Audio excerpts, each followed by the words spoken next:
Hello, good morning. You are watching QTV this morning. I am Ibrahim Sori Balde, aka the VJ. I'm back again on another edition of QTV this morning. And on the platform, I'm joined by Mr. Adidrame and Momodou Lamin Choi. Momodou Lamin Choi is one of the most influential QTV reporters here on QTV Gambia. Good morning, gentlemen. How are you feeling? I'm feeling fine. I took some time off, but I'm back, and glad to be back. Yeah.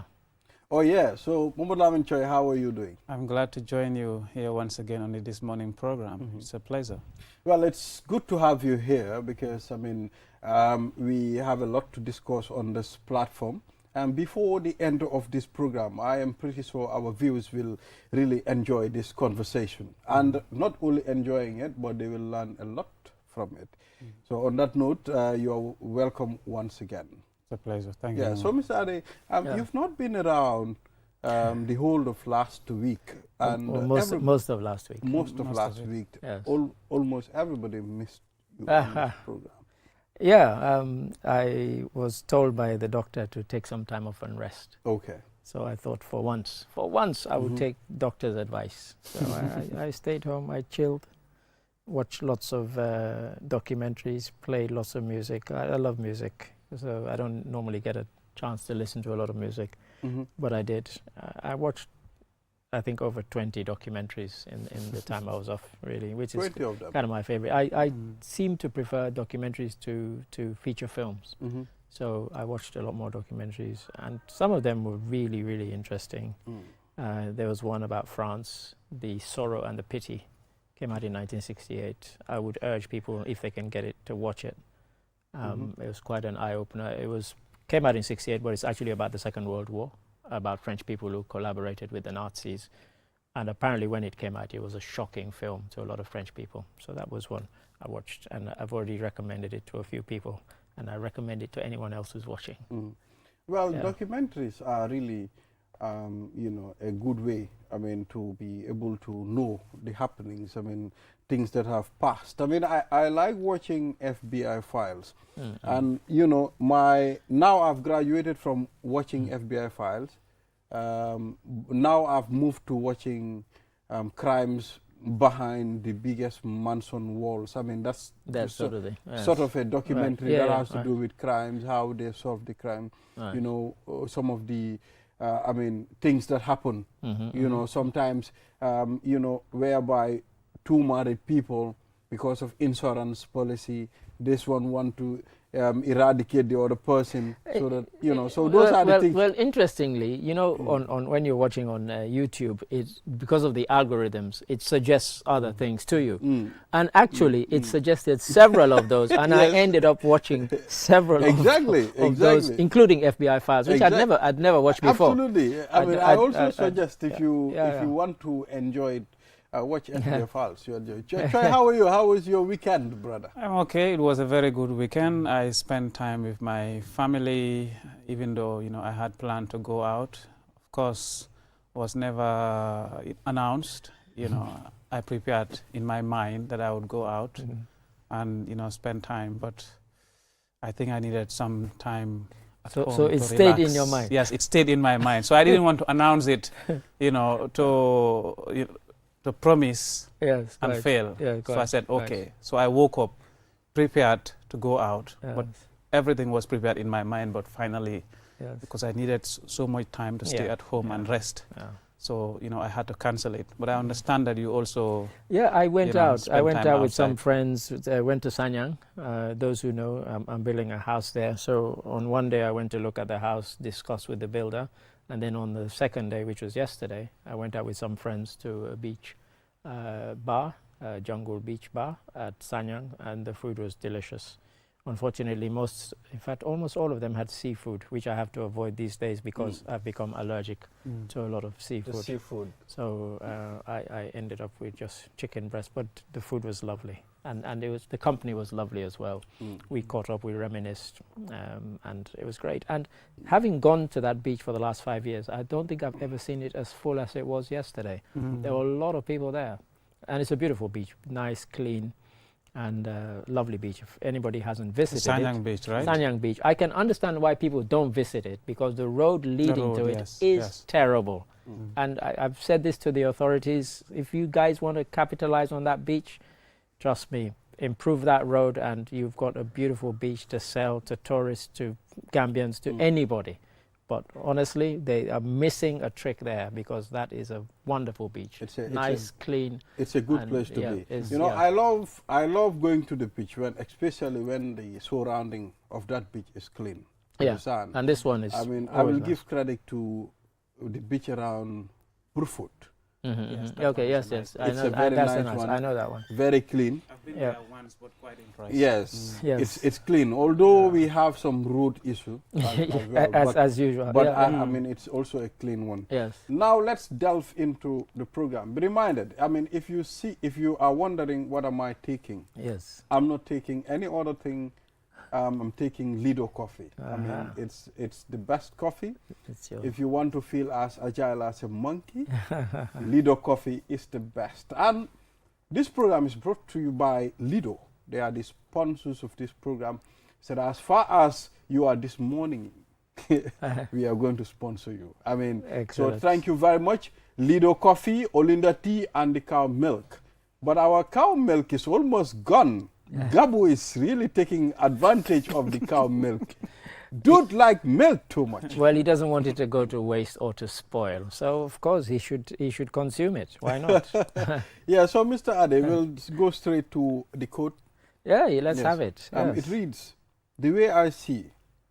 Okay, the way I see it, if you want the rainbow, you gotta put up with the rain. Yay. Yes. The way I see it. If you want the rainbow, you gotta put up with the rain. Yeah, I guess, you know, if I delve into that, it's like if you want rewards, you have to put in the hard work. You have to put in the effort. You can't just sit back and relax. And yeah, you know, some of us don't like the rain. Having lived in the Gambia for 5 years, in a place that floods very, very badly when it rains heavily, I'm not a fan of the rain particularly. But if that improved, it might be better. But on the kind of, you know, taking it away from the literal sense, I think it's about enjoying the benefits of something. But, you know, a lot of times people see things and they do things. They see you succeeding and they think it just happened like that. They don't realize that you put a lot of work into it. Choi is here. I'll take Choi as an example. Somebody might see a report by Choi and said, oh gosh, I really like that report, you know. But they don't realize that he's put in 5, 6, 7 hours of research, of writing, of rewriting to bring that report to fruition. All they see is the end product. So sometimes you see the beautiful rainbow, but usually, unless there's rain or there's about to be rain, you don't get the rainbow. So Choi, what do you make of this proverb? I mean, you have to deal with the rain as well. If you admire the rainbow, So it's similar to this proverb. Of course, if you want food, you know, if you want to cook or you prepare food, you have to, you know, stand the heat, you know, in the kitchen. You know, there's a proverb. You know, I'm not getting the full, you know, phrase exactly. Okay. But it's similar to it, and you know, local language. You know, if you want Accra, you must be ready to endure. You know, enjoy the spice. Right. Yes, something. Yeah, pepper. So rainbow here is, you know, symbolizes success, symbolizes achievement, you know, symbolizes great things. Okay. So if you want it, of course, you must face the rain sometimes comes with devastation, comes with difficulty. Of course, there is blessing in it, but something comes before it. Okay. So in most cases, when we see the rainbow, that is a sign that the rain, you know, is about to come. Okay, but there is something behind it, and if you want great things, if you want success achievements, you must be ready to weather the storms in order to achieve, you know, in order to achieve something tangible and beneficial. What's your take on it? Well, I mean, if there is no struggle, I mean, and you are successful, people tend to ask questions. How did you achieve it? You understand? And I think you enjoy your success when you go through ups and downs. I'm glad you said that, because I was going to pick up on that, but you're right. Carry because on. there is no shortcut to success. You have to go through the right process. All the people that decided to shortcut to get success, it will not stay long. You understand? Olof Njai Mune, su nekkee ne ñaxawuloo pour xaalis bi, you spend it anyhow. You understand? If you don't struggle to get the wealth, you spend it anyhow, because you don't care. Easy come, easy go. Easy come, easy go. But if you know, anyway, I've been working for this throughout my life. I mean, I have to make sure I plan it well for the future. You understand? So I think at some point in life, you need to go through so many struggles. You know, that's where the problem comes, because in that struggle, that's where many people surrender in life. Yeah, they give up. Some people, they give up.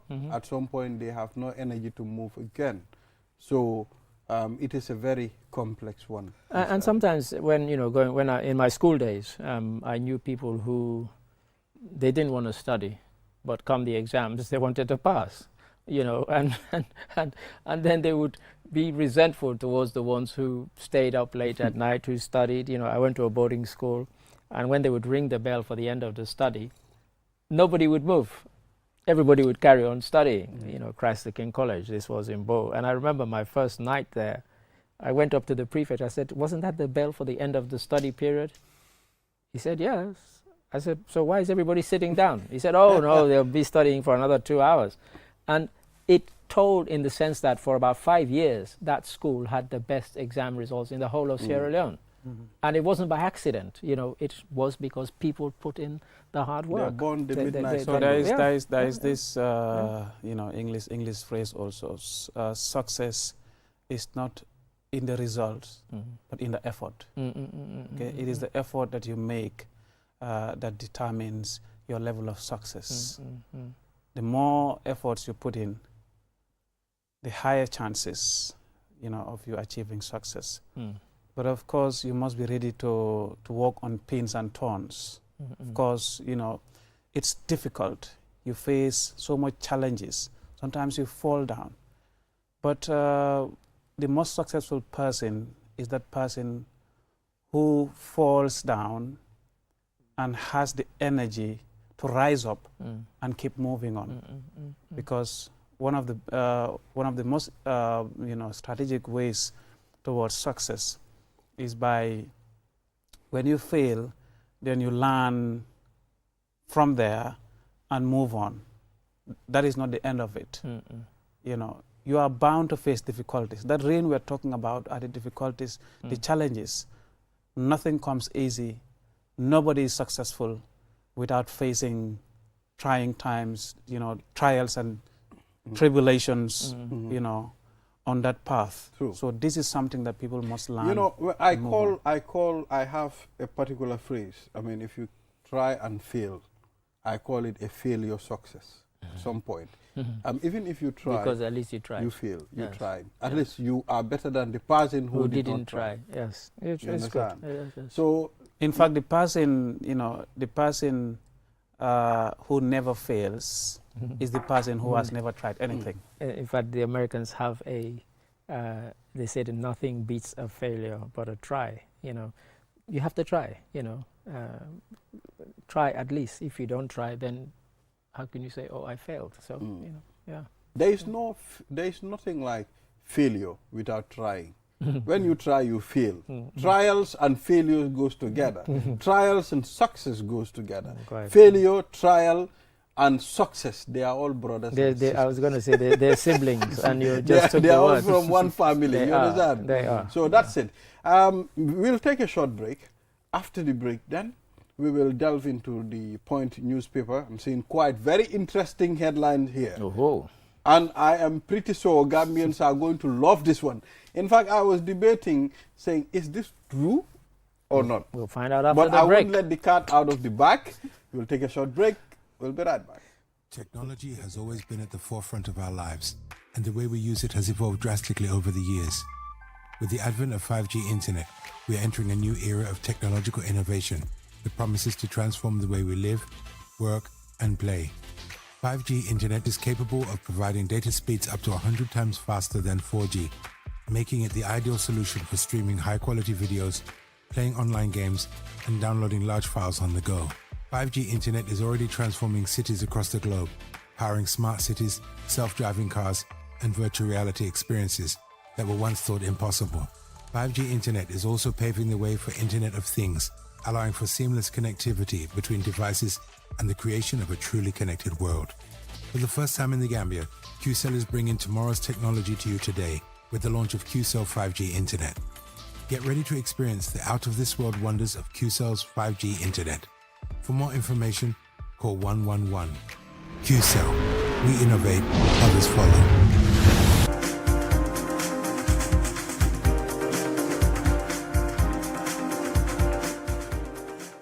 Thank you very much. We are back again. You are watching QTV this morning. I am Ibrahim Mansouri Balde, commonly known as the VJ here on QTV. There is no other VJ. You are Mr. Drame. Who is the VJ? I am Mr. Drame is the VJ. No. There is no other VJ here. QTV. How can you say that in the presence of Mr. Drame? No. Huh? I am the VJ. In fact, he agreed. He concurred. He agreed. I am the VJ here. I call him the VJ. So nobody is going to take that title. Mr. Drame is just being diplomatic. No, let us be very honest. Who is the VJ here? There's only one. Joy. There's only one. Me that send my report once a year. Once a year, in case the viewers, QTV News, and everyone look forward to it. The viewers are wondering what's the VJ. You better tell them. The veteran journalist. There you are. Yes. Yeah, so we are back, and you are watching QTV this morning. Our sponsors, Lido, Olinda Tea, and Cow Milk. If you're wondering if they are different companies, no, it's one company with several products. As well. They said, first Barabanjul private ferry arrives in the Gambia. Has it arrived? Arrives. Yes, so which means it's yes. It's here. Yes, it's here. You know, so first Banjul private ferry arrives in the Gambia. Well, from the Point newspaper, if you're wondering, one thing I like the Point newspaper for, so their stories are reliable. That I agree, and I can because it has to go through so many a tedious process before they are out. So once they say it's out, well, yeah, we shall have to delve into that one, because so, as you said, many people will be interested and intrigued by that one. So Choi, with the challenges that we faced recently, you know, due to the ferry issue, now we have a private ferry that just arrived in the Gambia, I mean, to start operation. What do you think of this? It's an important step. I think it's, I have not read the full article, but probably it is in line with government's plan to privatize ferry services, you know, in the country. We've seen, you know, a new ferry terminal being constructed around where Radio Suit was. Okay, just, you know, right at the entrance, you know, into the capital, Banjul.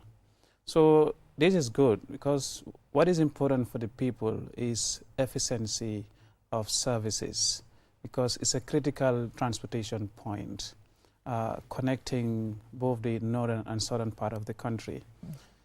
And very important, you know, services pass through there. There are hundreds or if not thousands of commuters that use that route, you know, coming from the north to the other parts of the country. And if you look at it, there are good, you know, services, you know, in addition to the people, especially the students who, you know, who commute there, and businessmen who also bring their goods, you know, into it, because Gambia, you know, is heavily dependent on imports, you know, food imports. And of course, much of it comes through our ports, but also, you know, a significant amount of it also is, you know, is transported through the ferries. So that in itself is very much, you know, important when it comes to our economic development. But if you look at it too, when it comes to health, you know, health services, the northern part of the country, of course we have health facilities there, but sometimes there are critical emergency cases that cannot be dealt with, at that part of the country.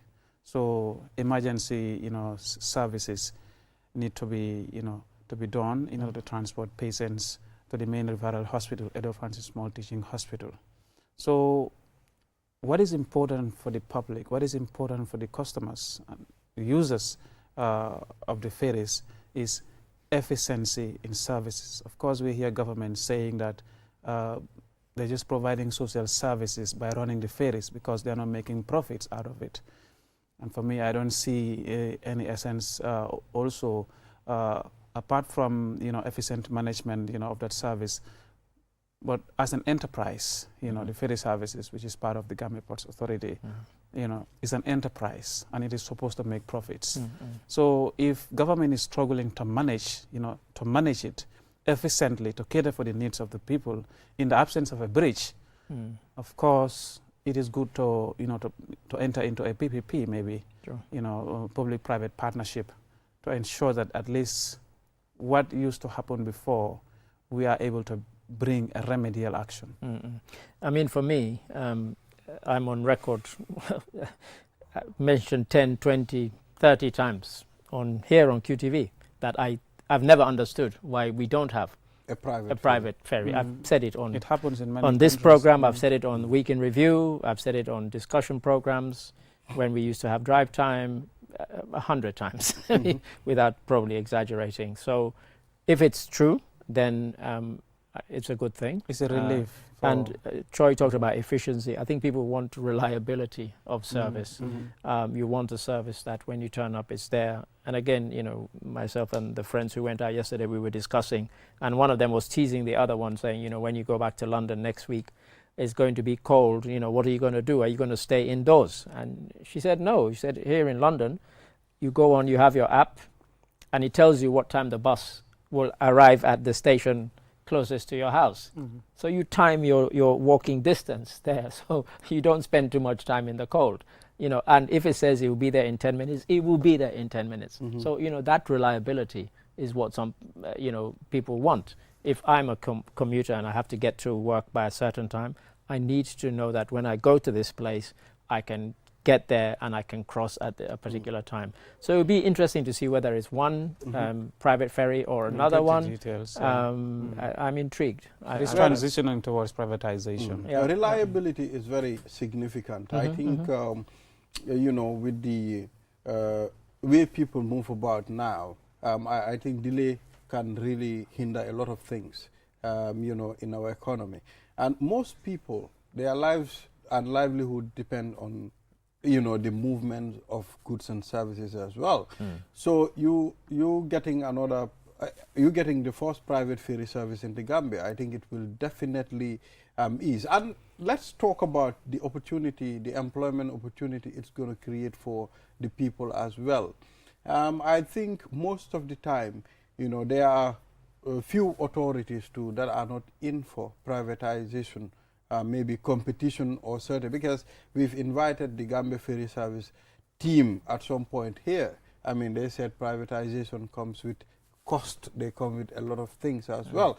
But I asked them, I mean, even if at all it's costly, but at the same time we're getting the service, we don't mind paying extra fee. Yeah, and Joy, man, it's transportation. You go on the roads. There are buses that are government buses. There are private buses. There are taxis. There's competition.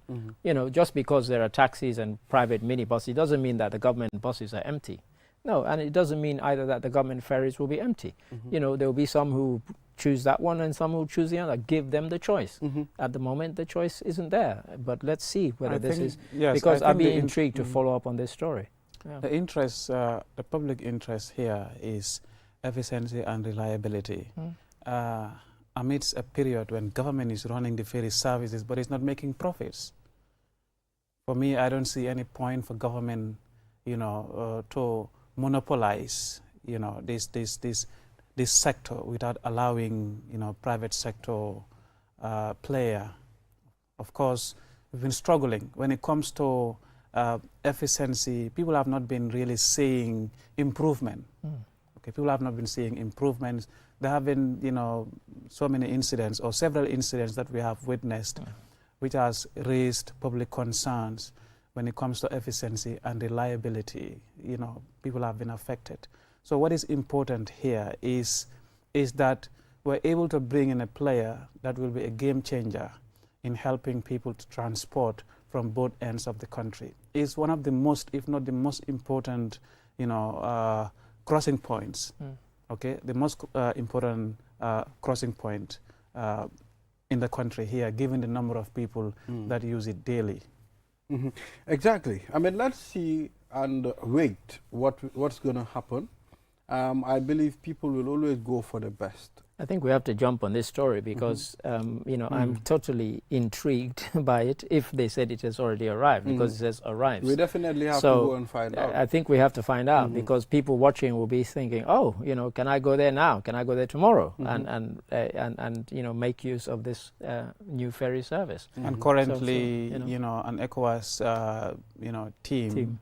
The last time I got an update, they were in the Gambia and they were doing a survey. Because there is interest in line with the ECOWAS road corridor in order to, you know, put up a bridge, you know, to bridge Banjul and Barra, you know, between that end. It's the feasibility study, it's called a feasibility study, is ongoing. The last time I got an update, anytime that completes, ECOWAS, you know, will get the report. Government of the Gambia also will, you know, will get a report. Of course, ECOWAS has interest in this because the bridge, you know, is one of the most strategic, you know, points when it comes to the ECOWAS road corridor. Sure. So, of course, you know, we can be optimistic given that step that is ongoing right now. But it will cost a lot, you know, a lot of money. I understand at some point maybe there will be a PPP. Sure. In order to ensure that it is realized. I'm smiling because a lot of time it's the money, it's the funding that puts an end to these things. And just last week, for example, in Sierra Leone, one of the newspapers very cheekily published this headline, and it said, Lunge Bridge to start construction next month. And this was a pledge made by President Bio. And then the newspaper says, we just want to remind viewers, readers, that he said this 4 years ago. and not a brick has been laid. You know, so, and that is quite a strategic one, because at the moment, if you land in Lunge Airport, you have to cross still the river to get into Freetown. And yeah. Well, you know, pledges, I mean, sometimes they take a very long time before it happens. Yes. For now, I think the easiest one is for us to get the ferries going. I mean, it will also, you know, make it easy for the Gambia ferry service as well. I mean, they will be very effective once the load is being lifted. You know, it will help them operate with ease and convenience as well. And also, so in the next 16 months or so, of course, a contract has been signed by the, you know, by the ferry service, Gambia Ferry Service. With a, you know, I think it's called Damen Shipyard. That's right. Okay, for the construction of new ferries. Yes. So in the next 6 months or so, Gambians can also expect 2 more, you know, ferries to add into the fleet of ferries that we have in the country. Seeing this, you know, private ferry also joining. You know, in the coming 2 or 3 years, we'll see, you know, more significant development to improve transportation of people, goods and services along that route. We'll probably delve into it and find out that it's called the Weltare, and this is owned by Ibrahim Balde. You know, he's not revealing because he's very keen on this. He's keen on this story. You never know. You never know. You go. Maybe I'll probe into it. Maybe I'm a partner. You never know. You might be, but I don't want you to go and investigate. Because once I'll tell them, let them not allow that Mohamed Lamin Choi nearby. Don't answer his questions. I'll probe into it. Yeah. So viewers will take a short break, and after the break, we'll talk to Mr. Haidara. You know, recently we've seen the Ministry of Land. You know, holds development activities within the Tanbi Wetlands. So Mr. Haidara will be here and the discussion will be centered on that. Yes, we should keep Choi perhaps, because Choi has done a couple of stories on Tanbi Wetlands. That would be wonderful. I mean, you know, and do you know this story gave him that award? Well, this is it. The GPU awards. I think we should have Choi. So I think we should retain keep Choi here, and you know, to at least broaden this discussion. And this is something Choi is passionate about. Yes, yes. So we'll be right back after the break. The future is now. With Qcell's 5G network, experience speeds like never before with our new 5G Rocket Fixed Internet plan. Get speeds from 10 Mbps to 100 Mbps. Your 5G-enabled devices. Walk into Qcell headquarters to get one of our 5G routers and experience the true feeling of 5G. Only with Qcell. Qcell brings you the future, tech, innovation, incredible speed. The future is now. For more information, call our customer care on 111. Qcell, Sunyabus. We innovate, others follow. Terms and conditions apply. Qcell moy suñu boss. Qcell moy suñu boss. Qcell moy suñu boss. Go, ebe dawa full network suda tili Qcell. Ni lafta diamla wati jamala mune diata Qcell. Most reliable network jumala geta wati Qcell. Wo quality man nyon soda jam pona manke Qcell. Hanibe wulo ni farole kono walante be bako na jala fayola network ko se taria Qcell suñu boss. Nyo finjeka indi 3G ñu delu taxi 4G plus, and now we bring you 5G. 5G. First and only 5G provider. Itella follow adi doron nesa keno. Gambia bela nyon tawa fele Qcell. Ko fasunta buka busi Qcell. Itella multi milka kukutol nati Gambia. Qcell meta lori la kiliano yele imanyina amanda wala itella ka quality dila dadi ma itelle silo wala wodol mume be keno ma. Qcell Sunibus. Qcell Sunibus. Qcell Sunibus. Qcell Sunibus. Connection be bambandi Qcell Sunibus. Qcell most innovative Qcell Sunibus.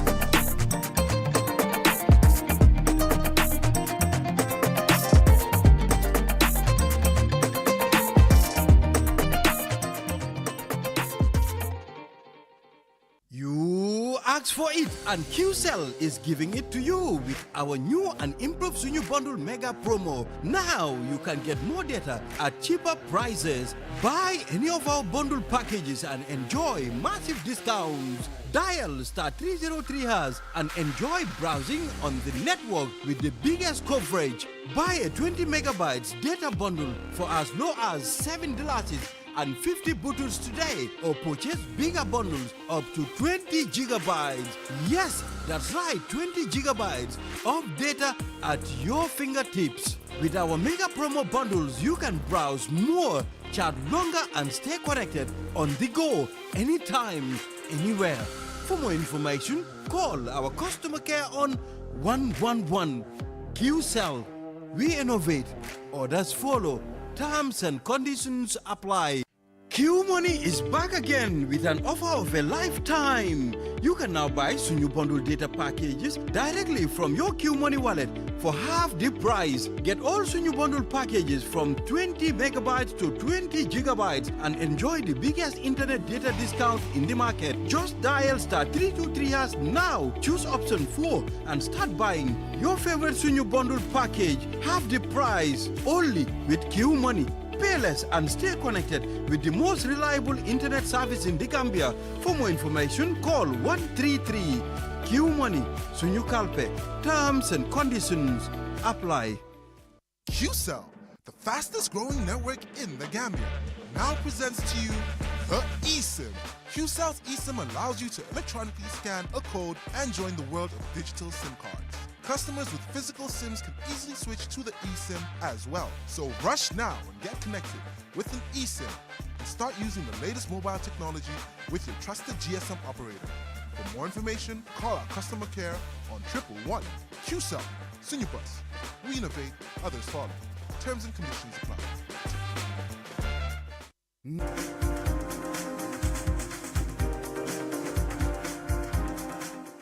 You're watching QTV this morning, and we're broadcasting from our studios on Kairaba Avenue, and the program is sponsored by Olinda, Lido, and of course, cow milk. If you want to start your day, you know, feeling very active, this is the best coffee for you, Olinda tea.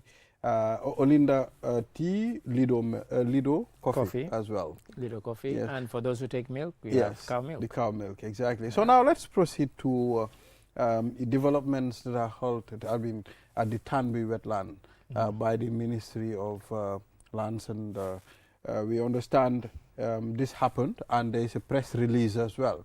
So we deem it necessary to talk to Mr. Haidara. I mean, Mr. Haidara is not a new face on this program. We've been coming here on environmental matters. So you are welcome, Mr. Haidara. Are you sitting here for the Ministry of Lands, or you are sitting here for your own organization? Environmental Alliance, I hope. On behalf of the civil society, let's say like the public, the community, people that are definitely being affected. Sure. So that's what we represent. And good morning to viewers as well. And it's always a pleasure to be here because this is what we expect, so that we could discuss whenever there is new development, and it will always help the society to guide them in the way forward. I think that is really good. And thank you very much for having me. Yeah, so please let's delve straight into the conversation. I mean, tell us about this press release. So, well, this press release, definitely we have been monitoring the situation. The first one came from the Ministry of Environment and Climate Change, that was in April, regarding the Manwar case that happened. And we saw that the ministry take a bold step by, you know, suspending the transaction deal with collaboration with the Ministry of Land and Regional Government Affairs, which was a very good step. And then we are observing. And then this month, on the 10th, we also see the press release from the Ministry of Ministry of Lands and Regional Government that they have released and suspend all, you know, activity that have been done in the Tanbi Wetland, especially in the Cape Point area within the Kanfi municipality. I think that's a very huge step because this has been a concern to us. If you realize that we have raised so many activity whereby, you know, working with our colleagues, our partners that are in Banjul, that is the Art Banjul group, because these are groups that are definitely indirectly affected by the development that are happening in those areas, where the Tanbi Wetland, which is considered as a gazetted land, and then also serving as a key area in the Ramsar Convention for the Gambia. So that being the case, then we are so concerned. When we saw the press, we are like, definitely then we have to issue a press release as well from the Gambia Environmental Alliance itself by commending the ministry for what they are doing, and to see how best, you know, we'll continue to monitor the situation because it's a press release. So they also acknowledge to conduct a task force, you know, whereby they will do some investigation to see how best they can, you know, address this issue amicably. So which is very important, and we wanted to see how best we will follow this because this is what we are concerned about. True. Can we just bring in Troy here just to give some context? Because Troy, back in 2022, you did a couple of stories within the space of about a couple of months about Tanbi Wetlands. If you could just kind of enlighten the viewers about the angle that you took in those particular stories. I think one of them was to do with Environmental Alliance and the work that they were doing. Yes. So Team Art Banjul organized, you know, a campaign. And it was from there I got a tip-off about, you know, the amount of damage ongoing around that area.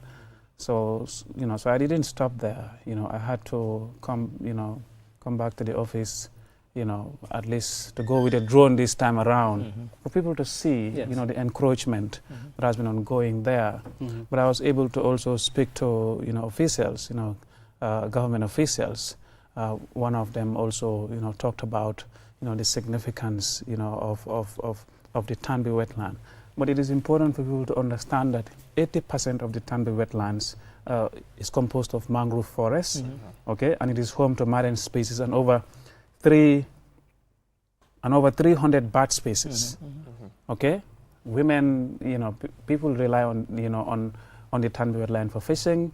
You know, it's also a breeding ground, you know, for fish, for various fish species, okay, and of course, you know, it also serves as a buffer, you know, because the capital Banjul is very prone to, you know, rain disasters, you know, rain related disasters. So it's a buffer, you know, it serves as a buffer for rain and sewage water coming from the capital. So when, you know, the more encroachment on the Tanbi wetland, the more vulnerable the capital, becomes. And that was what I was able to see. Hopefully he will able to elaborate more on that. Yeah, I think I would definitely agree with Charles, because what he said is the reality on the ground, because it's a buffer, and Banjul being recognized as one of the most vulnerable 100 countries, or capital per se, in the world, being vulnerable to sea level rise as well as heavy downfall.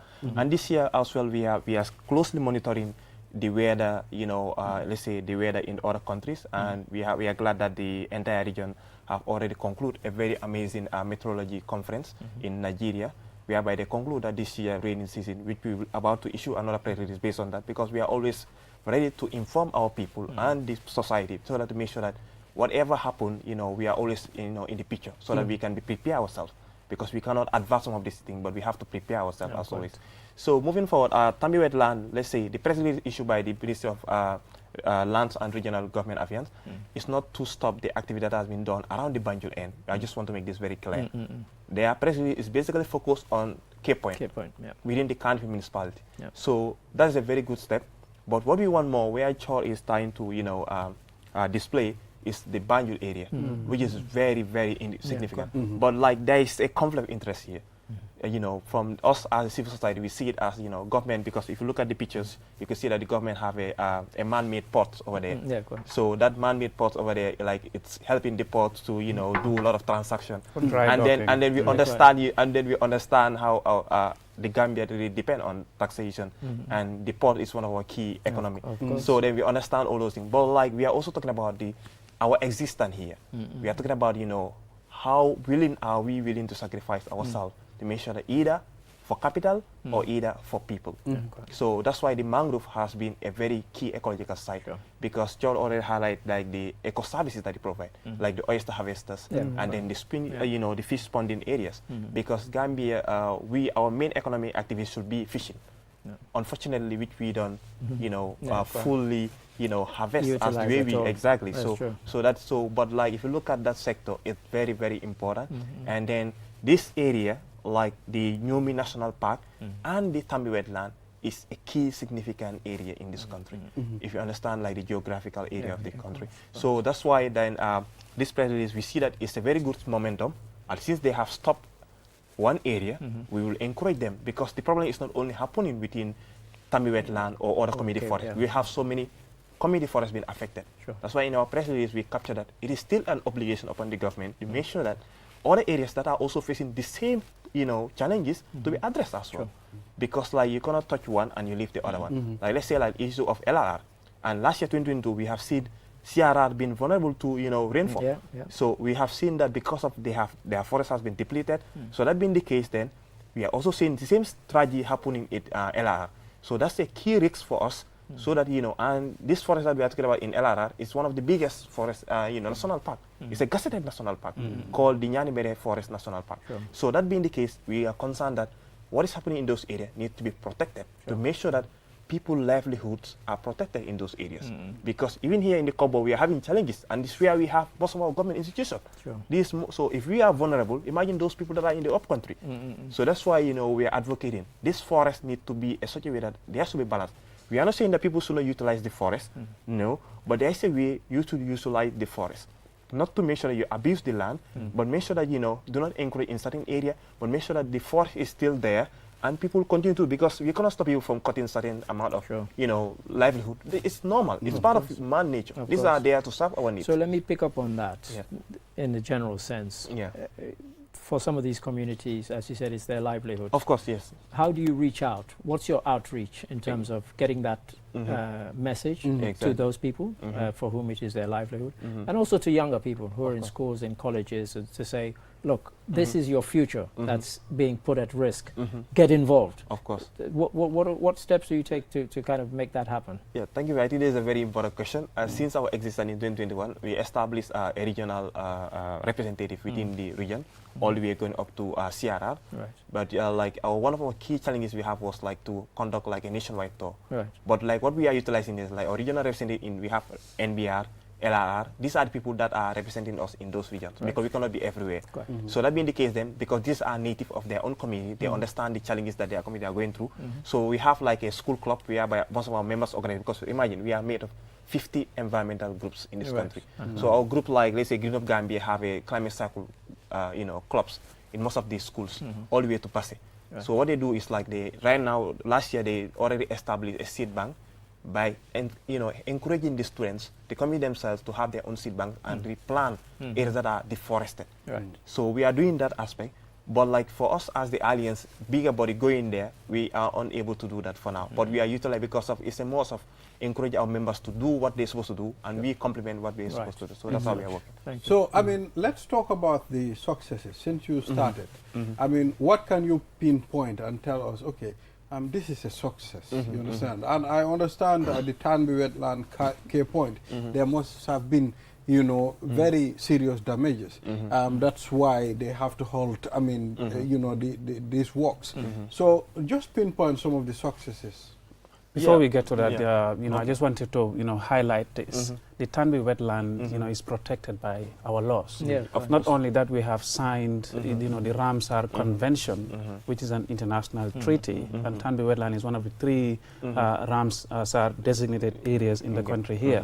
But the Banjul Wildlife Conservation Act of 1977 protects... The Banjul Declaration. Yes, the Banjul Declaration. Protects the Tanbi wetland, of course. So, if you also look at it, it's also, a spawning ground for 80, at least 80 marine and fish species. This is significant because, it is about our livelihood. How many Gambians, in this country will depend on fish, okay? So it is important, for people to understand. But there was a time that the Minister of Environment appeared before the National Assembly members and said that government, is now issuing, a temporary, stoppage, halting ongoing constructions.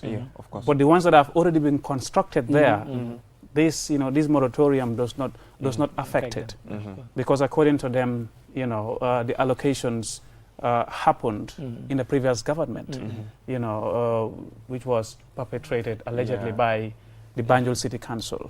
Okay, so for them, there's nothing much they can do on the allocations that have been made, and already constructions have already been completed. Maybe the fear is the cost of of clearing clearing that area. Maybe the fear is on the cost. But the cost that will also have on the lives and livelihoods of people living in the capital is massive, of course. And unparalleled to how much it would take government to ensure that things are relocated. I think, Mr. Chair, I just want to emphasize on that. That has been a series of excuses been given by the government.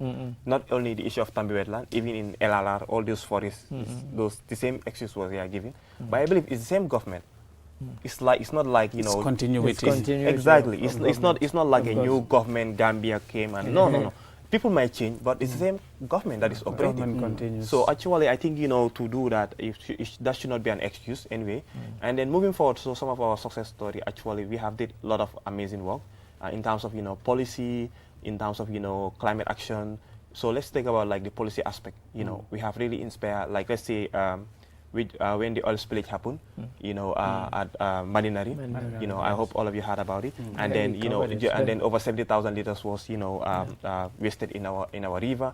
And then, we ring the alarm. We make sure the public is fully aware. We follow the things. And then I'm glad that this year, for the first time, the Gambia is able to have an oil spillage contingency plan policy. This is the first time. So these are some of the things. And then only that. And then, we also make sure that even with the National Assembly, we make sure that we have what we call like their annual, outreach tour. We have a representative within them to make sure that we guide them in most of the communities that they are visiting all over the country, which we did on our own cost, not only from the Assembly factor. So these are some things that we ought to contribute. And then not only that, so when it comes to also policy, when it comes to Ministry of Environment, National Environment Agency, in terms of plastics, whatever policy that they are working, especially GCA Plus project, like the planting of over over 8,000 coconuts. You know, the GCA Plus project through the EU, given to NEA. We were part of the implementers to help them, you know, plant over 80,000 coconuts along the Gambia shoreline. So all these things we have done, but not the alliance actually is definitely. There's a lot of things that we have did. Maybe I might not able to record it right now because there is always, you know, a pressing concern coming up. So when a pressing concern comes, you know, like there's always things that we need to prioritize. But we have did a lot of work, and our social media is there. You could find huge trail of it, which we normally collaborate with the media, collaborate with the government, and to see that, because we always say this, we been like how they call us, like a watchdog, does not mean that like we are enemy to the state. What we are doing is like just to make sure that, you know, we work together and address, because the Minister of Environment is one of our key partners. They supported our local conference of youth, where we brought over 150 partners, youth, you know, all over the country to come and attend this conference here in the combo here. And so these are things that we think that, and we produce one of the youth statement, which I forgot, which is very important. And our youth statement has been helping the Minister of Environment during COP. These are the ones that they even used to present. And luckily, our youth leaders also presented during the COI. There is a conference that is called Conference of Youth before the Conference of Party. So the Conference of Youth, you know, actually I don't used to attend, but like my colleagues that are normally there present our document.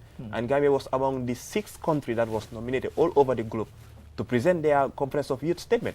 So this shows you that, you know, we are not only doing things at national level, but even in the national level, we are really pushing, you know, a shift of, you know, showing them that youth can actually do it. So this is what we also try to, you know, put on the ground as well. Yeah, so finally, what do you have to tell the general public and the Ministry of Lands as well? I mean, we've almost run out of time. How many seconds have you got? 30 seconds? Like a minute to go. 30 seconds. Yeah, well, what I will say is like we really commend the work that they did, because this press release, both the Minister of Environment and the Minister of Lands and Foreign Regional Affairs, this is a very good news to us. But we are also encouraging the government, especially those ministries as well, that there are so many other areas that are also affected. What we want is like if they can collaborate with us, or if not, but we want the areas of Tanbi Wetland within the Banjul site to be addressed. Because still there is a presence, especially area of Kamalo, where, you know, this story, those areas are still being affected. And also in upcountry, let's say like the issue of Nyanibere, there is still a pressing concern in those areas. So we think that other community forests are still affected, that we are not fully aware. So we believe that they are fully aware. They know most of all these things. But like sometimes we late to get some of this information, or we believe they are fully aware. Let them help us and address this issue, because Gambia is, you know, we all saw what happened this year. The temperature cannot be bearable this year. You know, we see, and this year the rainy season it's coming. And people will be shocked when they had like the report that these meteorologists have did in Abuja. So then Gambia, we really need to prepare. And we saw what is happening currently in Brazil. So like the torrent rain is coming. We saw what is happening in Brazil, and we saw several deaths. Exactly, and we also saw what happened in Dubai, even in East Africa. East Africa. You know, we talk about the areas of Tanzania and other parts of Kenya. So we saw what is happening in those areas. So we being a very vulnerable country, we being below sea level. Gambia is a below sea level country. So that is also a present concern. So we need to make sure that, you know, we buckle up and start ringing the alarm. And I hope maybe if we could have NDMA or early warning institution to come here and start, you know, reminding the public that there is something coming, and let people start to prepare, because the worst scenario was now is the time that we should be doing those things rather than wait. So this almost the rainy season. So this is what we want exactly next month, and the next month is rainy season, June. So actually, we are actually calling for all stakeholders to actually help the public. Thank you very much, Mr. Haider, for coming on the program. He is very willing always to come on this program and at least share with the general public. The future is bright. I mean, you are sitting here talking on behalf of the people of Nyani, you know, to make sure, let them reserve their forest cover. I mean, I think, you know, the youths are really doing what they are supposed to do. So I think, you know, the future is bright, inshallah.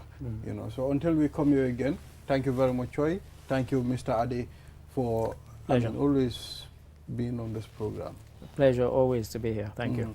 Yes, viewers will will say bye until we come here again tomorrow. Have a wonderful day. Enjoy the rest of our programs. Bye.